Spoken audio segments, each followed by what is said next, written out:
د جمهوریت دا کوم مولا چې وی شریعت راولم د بل خپل محله کې راوستل چې بوټونو کوم شریعت راولم دا الله رب العزت کتاب دا شریعت نه نه وان اتلو القرآن شریعت نه نه یتلو علیهم آیات کده چې د قرآن درس کړي دی عوامو ته عقیده خودلې ده دی عوامو ته د پیغمبر سنت خودلې دي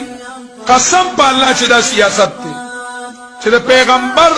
عقیده خودل د پیغمبر سنت خودل د الله رب العزت کتاب خودل دا پیغمبري سیاست دی او دا اوسنی سیاست چې دی دا کفری او انګریزي سیاست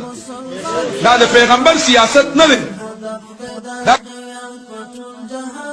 دار ارقم کې پټ ناشته خو الله لکه د یوسف په تخت زلول دی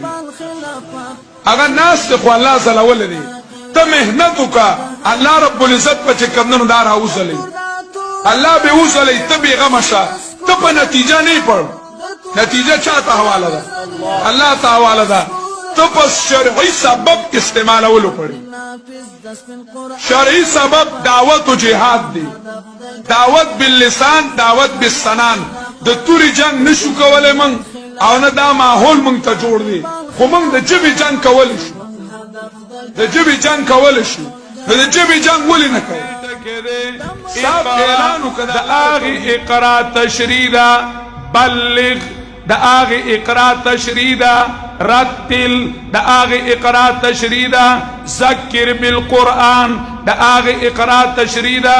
ان اتلو القران د اغه اقرا تشریدا هذا بلاغ للناس ولينذروا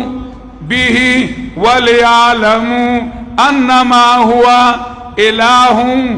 واحد فاعلم انه لا اله الا الله د اغه اقرا تشریدا اتلو ما اوحي اليك د اغه اقرا وضاحت وان اتلو القران د اغه اقرا وضاحت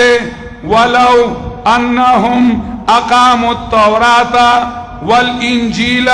وما انزل اليهم من ربهم د اغه اقرا وضاحت فاحكم بينهم بما انزل الله د اغه اقرا وضاحت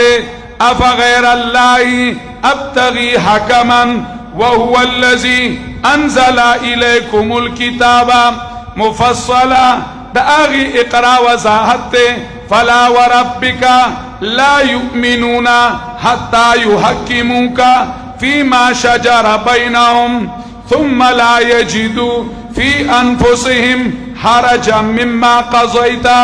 ويسلموا تسليما د اغه اقرا وضاحت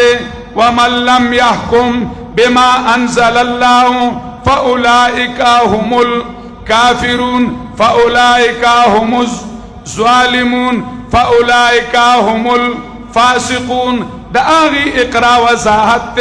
افا حكم الجاهليه يبغون اغا اقرا علم راوڑی علم راوڑی چیارا دنیا کی جاہل لے او دنیا کی نا پویدہ خلق نو پویگی نو زکا حالات خراب دی نو قرآن کریم د انسانیت اصلاح پا علم باندې کئی اولنے لفظ راوڑی پڑھو پڑھو اقرا مانا دقا لگا نا اردو کی حکل اردو میں منچا پیم نرازی اقرا مانا پڑھو دیکھا